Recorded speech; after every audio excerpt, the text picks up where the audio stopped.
पूर्व प्रधानमन्त्री तथा एमाले अध्यक्ष केपी शर्मा ओली विरुद्ध गिरिबन्धु टी इस्टेटको 343 बिघा जग्गा स्मार्ट सिटी परियोजना प्रकरणमा अख्तियार दुरुपयोग अनुसन्धान आयोगमा उजुरी दर्ता भएको छ। सार्वजनिक पदमा रहँदा भ्रष्टाचार र सत्ता दुरुपयोग गरेको आरोपसहित चितवनका सञ्जीव भट्टराईले उजुरीमा ओलीले प्रधानमन्त्री रहेका बेला पटक पटक व्यापारी दीपक कुमार मल्होत्रालाई प्रत्यक्ष फाइदा पुग्ने गरी कानून संशोधन गरिएको दावी गरिएको छ। भट्टराईले यस प्रकरणमा उच्चस्तरीय छानबिन गरी दोषीमाथि हदैसम्मको कारबाही हुनुपर्ने माग गरेका छन् भने अब अदालतको फैसला के आउँछ भन्ने कुराको भने सबैको तीव्र पर्खाइरहेको छ।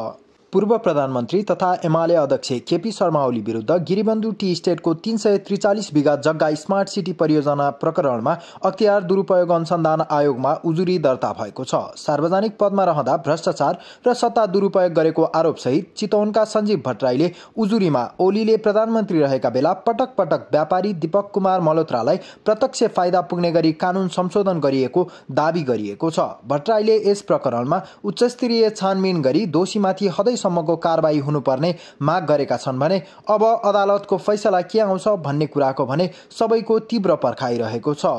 पूर्व प्रधानमन्त्री तथा एमाले अध्यक्ष केपी शर्मा ओली विरुद्ध गिरिबन्धु टी इस्टेटको 343 बिघा जग्गा स्मार्ट सिटी परियोजना प्रकरणमा अख्तियार दुरुपयोग अनुसन्धान आयोगमा उजुरी दर्ता भएको छ। सार्वजनिक पदमा रहँदा भ्रष्टाचार र सत्ता दुरुपयोग गरेको आरोपसहित चितवनका सञ्जीव भट्टराईले उजुरीमा ओलीले प्रधानमन्त्री रहेका बेला पटक पटक व्यापारी दीपक कुमार मल्होत्रालाई प्रत्यक्ष फाइदा पुग्ने गरी कानून संशोधन गरिएको दावी गरिएको छ। भट्टराईले यस प्रकरणमा उच्चस्तरीय छानबिन गरी दोषीमाथि सम्मको कारबाही हुनुपर्ने माग गरेका छन् भने अब अदालतको फैसला के आउँछ भन्ने कुराको भने सबैको तीव्र पर्खाइरहेको छ।